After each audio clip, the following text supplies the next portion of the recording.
Hey guys, welcome back to Bank Nifty by TGG once again, and thank you very much for your love you have shown me towards my channel.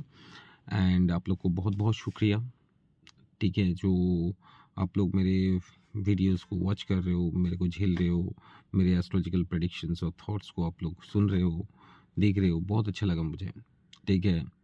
सो आज वक्त ज़्यादा ना लेते हुए मैं शुरुआत करता हूँ।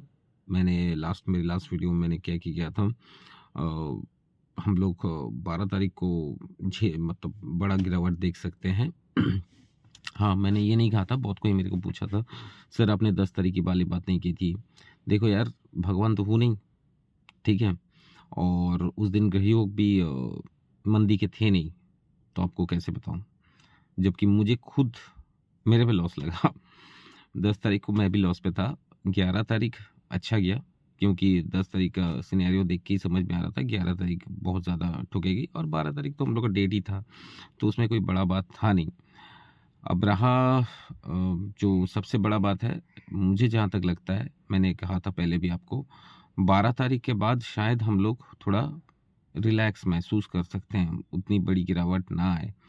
लेकिन आज है 13, आज मैं जब ये वीडियो रिकॉर्ड कर रहा हूँ सुबह के 8 बज रहे हैं, जबकि एजीएक्स काफ़ी ऊपर दिख रहा है। मुझे अभी तक पता नहीं जे मार्केट खुलने के बाद कहाँ जाएगा कहाँ नहीं जाएगा, कुछ नहीं पता, और मैं इसमें टिप्पणी भी नहीं कर सकता क्योंकि सेबी का कोई नियम ही नहीं है ना। सो उस बारे में मैं एक ही चीज़ कह सकता हूँ, बिकॉज ये वीडियो रिकॉर्ड हो रहा है मार्केट खुलने से पहले, अकॉर्डिंग टू सेबी रूल्स। आज लेवल देख के काम करना, और आज पहला दिन है जो 3 दिन गिरावट के बाद शायद हम लोग कल थोड़ा सुधरे भी थे, ठीक है, और कल पहली संकेत मिली थी थोड़ा सुधरने की। देखते हैं आज कितना सुधर सकते हैं, और आज अगर नहीं सुधरे, अगर आज हम लोग अच्छे पोजीशंस में बंद नहीं हुए तो भैया होप ट्रेडिंग बंद कर देना, ठीक है, क्योंकि जो मेरा 21,300 का जो टारगेट है ना, मुझे लगता है वो पहले आ जाएगा। फिर आज अगर कल वाला लो तोड़ा 22,800 तोड़ दिया, ठीक है, तो वो पहले आ जाएगा, और नहीं तोड़ा तो शायद एक बार हम लोग ऊपर की तरफ फिर से भागेंगे। और आपको तो पता है मेरा पुराना टैगलाइन क्या है। देखो गाइस, मैं एक बात कहना चाहता हूँ, ठीक है, ये जो खेल चल रहा है ना, इसमें कोई एस्ट्रोलॉजी की ज़रूरत नहीं पड़ती है। मैं स्ट्रेट कर आपको बता रहा हूँ, ये एक स्क्रिप्ट रिपीटिशंस चल रहे हैं। अगर आप 2016 का निफ्टी चार्ट फॉलो करोगे, 2015 नवंबर ऑनवर्ड्स टिल डेट, जो सेम पैटर्न चला था आज भी वही सेम पैटर्न चल रहा है, कोई डिफरेंस नहीं है। आप लोग को जो ये आप लोग बहुत से एस्ट्रोलॉजर सुनते हो या टेक्निकल एनालिस्ट सुनते हो, और सबने बोल दिया मैंने आज ये कितना कमा लिया वो उतना कमा लिया, ऐसा कुछ नहीं है भाई। अगर कमा लिया होता तो अंबानी जी के बगल में बैठे हो रहते हैं। ठीक है, और एस्ट्रोलॉजर की जो बात है उन लोग शायद गलत इसलिए पढ़ रहे हैं क्योंकि वो अपने हिसाब से सही बता रहे हैं, लेकिन जो स्क्रिप्ट खेला जा रहा है, ये 2016 का निफ्टी का चार्ट देख लो आप लोग, जनवरी टिल डेट ही देख लो, आप लोग को समझ में आ जाएगा क्या हो रहा है क्या नहीं हो रहा है। आज का जो प्रेडिक्शन मैं दे रहा हूँ, आज अगर कहीं हम लोग सोचो 23,400 के पास बंद हो गए, तो आप लोग खुद जाके देख लो 2016 13 तारीख में क्या हुआ था, 12-13 तारीख देख लो, आप लोग को समझ में आ जाएगा। ठीक है, जो लोग सोच रहे हैं कि एफआईज ने बहुत माल बेच दिया, बहुत माल बेच दिया, बहुत किसी को मैं सुन रहा था, देख भी रहा था, किसी का 4.5 लाख शायद नहीं सॉरी 45 लाख व्यूअर्स है भाई, कोई मामूली बात नहीं है। 45 लाख सब्सक्राइबर्स, 4.5 मिलियन सब्सक्राइबर्स है उनके पास, लेकिन वो अपने कोई वीडियो बना रहा था और उसमें चिक चिक के कह रहा था 2008 क्रैश आ जाएगा, 2008 क्रैश आ जाएगा, कल ही हो जाएगा, परसों हो जाएगा। तो मैं एक बात कहना चाहता हूँ, जितने भी ये सारे यूट्यूबर्स जिनके पास बहुत सारे फॉलोअर्स है, बहुत सारे सब्सक्राइबर्स हैं, ये सारे 2020 के बाद है मैक्सिमम, और ये 2020 के वाले जो है ना, 2016 के टाइम देखे नहीं हो आप लोग, ठीक है। बहुत कोई बोल रहा था, टीवी में भी बोल रहा है, ये नाम तो ले नहीं सकता, नहीं तो मुंह पे आ रहा था, बोल दूं, क्योंकि दो चैनल ऐसा है जो दोनों के मेन एंकर है, इन दोनों ठेका लेके रखा है जी, इस दुनिया के या इंडिया के हर ट्रेडर को भिखारी बना के छोड़ने का, कसम से बता रहा हूँ आपको। इन लोग मतलब अपना लैंग्वेज ख़राब नहीं कर सकता यार, एक वीडियो है, छोड़ो इन सब बातों को। मैं अब इतना बताना चाहता हूँ, 2016 रिपीटेशंस हो रहे हैं। लास्ट टाइम जब ट्रम्प सब आए थे 2016 को और 2020 तक, तब भी डॉलर वैल्यू अगर देखोगे तो 16 से 17 रुपये हम लोग का बढ़ा था। रुपी डिप्रिशिएट किया था 16 to 17 रुपीज़ इन 5 ईयर्स। सो अगर हम लोग 83 से 86 आ गए तो इसमें भौकाल मचाने की कोई ज़रूरत है नहीं। पहला तो इसको प्रायोरिटाइज इतना मत दो। एफआईज माल बेच रही है, हम लोग करेंसी डॉलर पे कन्वर्ट होता है, ये होता है वो होता है। अरे यार कम ऑन, हम लोग कुछ ज़्यादा अगर आगे बढ़ेंगे, अगर हमारे जो एनआरआईज भाई साहब हैं वो अपने पैसा ज़्यादा कमा के इंडिया भेजेंगे, हम लोग एक्सपोर्ट अगर सही से करेंगे तो रिजर्व ऐसे बन जाएंगे। ठीक है ना, इसमें कोई नया बात नहीं है। चलो ये सब बात हटाते हैं, अब आते हैं हम लोग को मार्केट के बात में। आज अगर हम लोग 23,400 के आसपास नहीं पहुँचे और क्लोज नहीं हुए तो भाई, क्योंकि अब कोई डेटा वेटा आने वाला है नहीं और ना ही सरकार कोई डिक्लेरेशन करने वाला। जो भी बजट था हो गया, रेट कट था हो गया, 5 साल बाद रेट कट हुआ, गवर्नमेंट ने 12.5 लाख तक छूट दे दी, इनकम टैक्स स्लैब कर दी, असेसमेंट बिल क्लियर कर दिया, सब कुछ हो गया यार।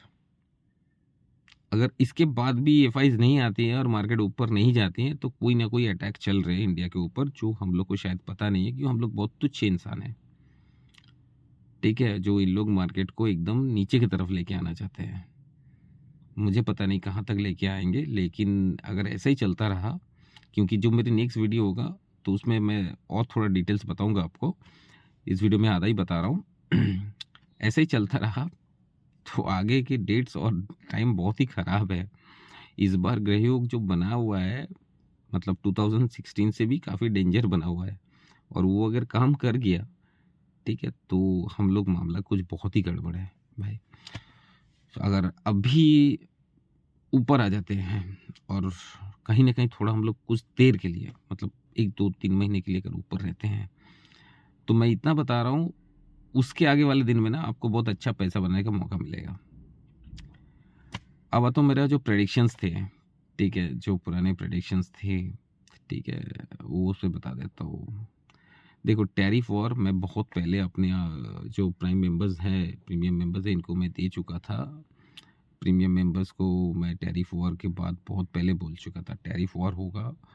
और सबसे भयंकर बात जो होगा टैरिफ वॉर में, तो 2016 की कहानी थी, कोई कंट्री रिटेलिएट नहीं करती थी, लेकिन अब रिटेलिएट करेगी।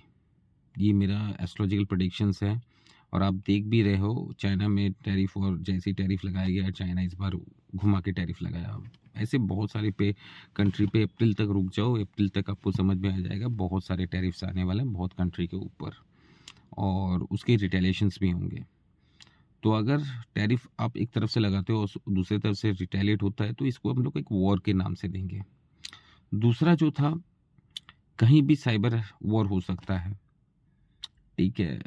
तीसरा जो वॉर है, मुझे जहाँ तक लगता है, जून के आसपास कोई कम्युनिकल राइट हो सकती है, स्पेसिफिकली इन इंडिया, और इंडिया में हो सकती है, इजराइल में हो सकती है। मुझे जहाँ तक लगते हैं, बहुत सारी जगह ऐसे हैं जहाँ पे कम्युनिकल राइट बहुत दिख रहे हैं। एरोप्लेन क्रैश तो आपको पता ही है, अब देने के बाद बहुत कुछ हो गया। भूकंप का तो छोड़ ही दो, इस बार तो बारिश हो रही लग रही भूकंप की। भूकंप के प्रेडिक्शंस में हम लोग नवंबर अक्टूबर में दे चुके थे, जो आने वाला साल में काफ़ी बड़ा भूकंप हो सकता है, तो भूकंप का बारिश चल रहे हैं, कोई इसमें बड़ा बात नहीं है। अब आता हूँ, कुछ व्यक्ति है जो कुछ दिन पहले पूछ रहे थे हमको, जो डिफेंस के स्टॉक्स लेने चाहिए कि नहीं लेने चाहिए, तो मैं उनको एक बात बताना चाहता हूँ। लास्ट टाइम मैं एक रिसर्च कर रहा था, जो हमारे एयर चीफ मार्शल हैं, वो कोई कंपनी को लेके कहे हैं, मैं नाम तो नहीं ले सकता, लेकिन आप अगर गूगल करोगे तो आपको पता लग जाएगा। कोई कंपनी को लेके कहे हैं जे 40 जहाज अभी तक दे नहीं पाए हैं। In 40 years 40 jets not being delivered. So आगे अगर कल लड़ाई हो जाती है तो हम लोग कैसे फेस करेंगे? पैसा नहीं है, ऐसा बात नहीं है।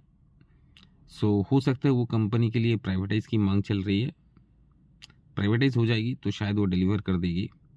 मैं उनको ये बात कहना चाहता हूँ, जो कंपनी के बारे स्टॉक के बारे में बात कर रहे थे, आप लोग गूगल करके देख सकते हो वो स्टॉक का नाम क्या है। मुझे जहाँ तक लग रहा है, अगर उसको कर दिया तो वो भी चल पड़ेगा, ठीक है। और सही से बात है, अगर एक एयर चीफ मार्शल अगर कहते हैं जे भैया इन कंपनी से जो ऑर्डर इनको मिले हैं, ठीक है, वो ऑर्डर तो बात की बात है। अभी करंट जो मतलब खुद की देश की जो रिक्वायरमेंट है अगर पूरी नहीं कर पाते हैं तो आगे जाके कैसे होगा। तो वो कंपनी में हम लोग अंधाधुन कुछ दिन पहले बहुत पैसा लगाए हैं और गंवाए भी हैं, और अब जाके पता चल रहा है कहानी क्या है, ठीक है। लेकिन तब भी मैं थोड़े से लेवल पे देख के इन्वेस्ट करना चाहूँगा वो स्टॉक पे। आप लोग गूगल करके देख सकते हो। कल या परसों एयर चीफ मार्शल ने कहा है, और साथ में ये भी कहे उन्होंने जी ये प्रॉब्लम कोई बड़ा प्रॉब्लम नहीं है, इनको सॉल्व किया जा सकता है, ठीक है। लेकिन मीडिया वाले हैं जो कुछ बढ़ा चढ़ा के बोल दिए हैं, और एफआईज को कुछ उल्टा ही सुनाई दे दिया, शायद इसलिए बिकवाली चालू था उस स्टॉक में भी। आज हो सकता है कुछ हो जाए उस पर भी, तो नज़र रखिएगा। वो स्टॉक का नाम आप लोग खुद गूगल कर लीजिएगा, जे एयर चीफ मार्शल ने कौन सा स्टॉक के बारे में बात, कौन सी कंपनी के बारे में बात किया था। अब आता हूँ ट्रम्प का जो टैरिफ बियरिश है, ठीक है, लेकिन ऐसा कोई बियरिश का मुझे कहीं कुछ दिखा नहीं है। और साथ ही साथ मैं ये भी कह देता हूँ ट्रम्प साहब बहुत बुलिश है। अगर खुदा ना खास करे ये जून जुलाई तक अगर कोई वॉर नहीं छेड़ा ना, ठीक है, जो एस्ट्रोलॉजिकल प्रेडिक्शन में दिख रहे हैं ग्रह योग बना हुआ है, ठीक है, जून जुलाई में बहुत कुछ डामाडोल तो हो सकता है। ये मेरी नेक्स्ट वीडियो में मैं डिटेल्स दूंगा आपको, ठीक है। लेकिन अगर वो वॉर नहीं होते, ठीक है, कभी मतलब ये साल अगर वॉर नहीं होते ना, तो मैं आपको बता रहा हूँ आगे वाले 4 साल ना बहुत अच्छे जाएंगे। And that is only because of Donald Trump, क्योंकि वो कभी मार्केट को नीचे आने ही नहीं दिए हैं। अगर मैं चार्ट पैटर्न पढ़ूँ तो हाँ, आप कह सकते हो वो बात अलग थी, उस टाइम अलग था, अभी का टाइम थोड़ा अलग है। सो गाइज मैंने आप लोग को एक स्टॉक के बारे में बताया, मार्केट में क्या होगा ये भी बता दिया, ठीक है। और मेरे जो पुराने एस्ट्रोलॉजिकल प्रेडिक्शंस थे वो भी काफ़ी हद तक बता दिए। सोना कहाँ तक जाएगा ये तो मैंने लिख के बताया था। बहुत सारे एस्ट्रोलॉजर को देखता हूँ, यूट्यूबर में देखता हूँ, हाँ मैंने अपना प्रीमियम को लिखित में दिया था, लिख के दिया था। अरे लिखित में दिया तो कहाँ है यार, दुनिया वाले को क्यों देखना चाहिए। मैंने अपना पुराना टैगलाइन में दिखा लगाया हूँ, जो मैं लिखूँगा जो मुझे दिखेगा, अगर मैंने प्रेडिक्ट कर पाया तो इसकी सबूत आपके सामने होंगे। अगर नहीं कर पाया तो कोई बात नहीं, भगवान थोड़ी मुझे हर चीज़ मुझे प्रेडिक्ट करना आएगा। गाइज हर चीज़ में कोई जिद नहीं होती है, और आप जीत भी नहीं सकते हो। हार को भी बर्दाश्त करना सीखो, नहीं तो जितने भी यूट्यूबर्स, एनालिस्ट और एस्ट्रोलॉजर्स को देखता हूँ, इन लोग कभी हारे ही नहीं है, हर दिन रोज़ ठीक है। और पैसा मांगो तो पॉकेट से फूटी कौड़ी नहीं निकलेगा, चवन्नी तक नहीं निकलेगा। This is the true reality, harsh reality this can say. So anyways guys, मैं किसी को भला बुरा तो कहने का हक नहीं है, लेकिन आप लोग को दुनिया के रियलिटी के साथ थोड़ा रूबरू करवा रहा हूँ। साथ में और क्या हो सकता है, जो और पुराने परफॉर्मेंस एस्ट्रोलॉजिकल परफॉर्मेंस थे, जो 73,000 गोल्ड पे खड़ा होकर बोला था 85 जाएगा और विद इन अप्रैल तक जाएगा। मैंने अप्रैल तक, मैं आपको अप्रैल तक अभी बता रहा हूँ, अभी हम लोग 10,000 और बढ़ेंगे। अगर अप्रैल तक नहीं तो जून तक हो जाएंगे हम लोग, मैं बता रहा हूँ जून तक और 10-12 हज़ार हम लोग बढ़ेंगे गोल्ड पे। XUD काफ़ी अच्छा रहेगा, ठीक है, मुझे 3,000 क्रॉस करते हुए नज़र भी आ रहे हैं, 3100 के आसपास XAU/USD। और बिटकॉइन का जो है 85,000 के आसपास मैं लेना चाहूँगा मेरे हिसाब से। इथेरियम मैंने जस्ट अपने लिए बाई किए हैं एट द रेट ऑफ 2630 पे। और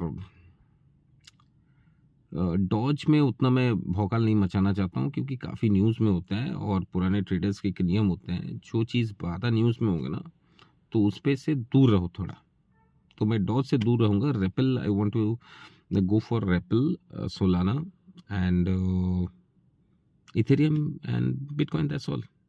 इससे ज़्यादा क्रिप्टो में मतलब जो दिखती नहीं है उससे ज़्यादा मैं इससे ज़्यादा इन्वेस्ट करना मुझे नहीं लगता, मतलब अपना पोर्टफोलियो बनाना बहुत बुद्धिमानी की काम होगा। साथ ही साथ मुझे लगता है मार्च में हम लोग फिर गोल्ड को लेके एग्रेसिव होंगे, सिल्वर भी एग्रेसिव रहेगा।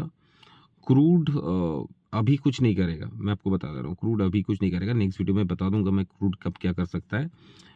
नेचुरल गैस थोड़ा परेशानी कर रहा है, लेकिन नेचुरल गैस मुझे लगता है आज के रात के बाद बहुत कुछ हो सकता है नेचुरल गैस में, तो नज़र रखिएगा।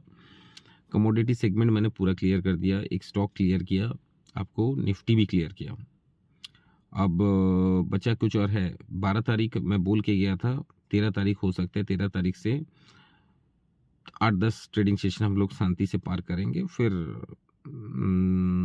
कंसोलिडेट भी हो सकता है या थोड़ा बहुत झटके खा सकते हैं, मुझे नहीं पता एग्जैक्टली। मेरा एस्ट्रोलॉजिकल व्यू है, और मैं फिर से बोलना चाहता हूँ, मैं ऐसे डिस्क्लेमर दे दे रहा हूँ आप लोग को, मैं कोई से भी रजिस्टर्स नहीं हूँ, कोई एनालिस्ट नहीं हूँ, मैं सिर्फ अपना एस्ट्रोलॉजिकल प्रेडिक्शंस और थॉट्स आपके शेयर करता हूँ। और आप इसको जो देख के मुझे प्यार दे रहे हो, मुझे बहुत अच्छा लग रहा है, और मैं इसके लिए आभारी हूँ, और मैं आप लोग को बहुत बहुत शुक्रिया अदा करना चाहता हूँ। सो गाइज, आज का जो एजेंडा था, ठीक है, मेरी कितनी पुरानी प्रेडिक्शंस करेक्ट हुए हैं, टैरिफ करेक्ट हुआ, गोल्ड आप लोग देख ली करेक्ट हुआ, फरवरी में जो जो बियर डेट्स दिए गए थे मैंने आके सारे पहले से आप लोगों को बोला थे, और आप लोग शायद यूज़ किए होंगे तो बचे भी होंगे। अच्छा, स्टॉक के बारे में बता दिया, एक स्टॉक बहुत पहले बताया था, आप लोग गूगल कर लेना, बोल नहीं सकता हूँ, स्टॉक के बारे में बता दिया। साथ ही साथ मैं और भी कुछ बोला था, और तो मेरे को याद नहीं आ रहा है। हाँ, ट्रम्प सब के बारे में बताया था, और निफ्टी चार्ट पैटर्न जो सबसे बड़ा इंपॉर्टेंट चीज़ था, ये भी बताया था। 2016 चार्ट फॉलो हो रहे हैं, हाँ, इसको गौर करो, ठीक है। आने वाले दिन में कोई और डेटा नहीं है, अगर हम लोग मार्केट 22,800 टूट जाते हैं, तो जो मेरे नीचे का टारगेट है सबको पता है, मेरा वीडियो दिया हुआ है, आप लोगों को पता है, देख लेना कहाँ तक टारगेट है। और अगर हम लोग ऊपर की तरफ आ गए तो थोड़ा टाइम के लिए रिलैक्स हो जाना, ठीक है। सो गाइस, आज का वीडियो में इतना ही था, और कुछ था नहीं कहने को। नेक्स्ट वीडियो बहुत रोमांचक होगा, क्योंकि मैं उसमें वर्ल्ड वार कब हो सकती है, कौन सा महीने में आप लोगों को खतरा है, और डेट तो एग्जैक्ट नहीं बताऊंगा, क्योंकि वो प्लेटिनम और प्रीमियम मेंबर्स के लिए होते हैं। आप अगर जुड़ना चाहते हो एस्ट्रोलॉजिकल प्रेडिक्शंस में, तो आप जुड़ सकते हो डेट्स वगैरह के लिए, और काफ़ी अच्छे प्रेडिक्शंस भी रहते हैं उसमें, इसके लिए आप जुड़ सकते हो। तो पैसा बनेगा कि नहीं इसका कोई गारंटी है नहीं मेरे पास, लेकिन जुड़ के देख सकते हो, बन गया तो अच्छा है। एटलीस्ट आप उसको इंडिकेटर के हिसाब से लेके जा सकते हो, है ना। सो गाइज, फिर से एक बार डिस्क्लेमर दे दे रहा हूँ, मैं कोई से भी रजिस्टर्ड एनालिस्ट नहीं हूँ, मैं आप लोगों के साथ अपना एस्ट्रोलॉजिकल शेयर मतलब थॉट्स जो मुझे दिखते हैं वही मैं आपके साथ शेयर करता हूँ। और साथ ही साथ मैं किसी को बाई सेल का कोई रिकमेंडेशन नहीं देता हूँ, सेबी का नियम ही नहीं है, तो मैं रिकमेंडेशन देने वाला कौन होता हूँ। और साथ ही साथ आप लोग को एक चीज़ बता देता हूँ, अगर आज बहुत कुछ बड़ा हो गया, देख लेना एक बार, ठीक है। सो गाइज, नेक्स्ट वीडियो जो कल आ रही है उसके लिए आप इंतज़ार कीजिएगा, और जैसे प्यार दे रहे हो वैसे कीजिए। सब्सक्राइब, अगर सब्सक्राइब नहीं किए तो प्लीज़ सब्सक्राइब कर लीजिए, क्योंकि मुझे वो टेक्निकल्स उतने आते नहीं हैं, और कर लोगे तो आपको फ़ायदा ज़रूर मिलेगा, देख लेना, ठीक है। सो गाइस, मिलते हैं कल वाली वीडियो में, जो बहुत ही इंटरेस्टिंग होने वाली है।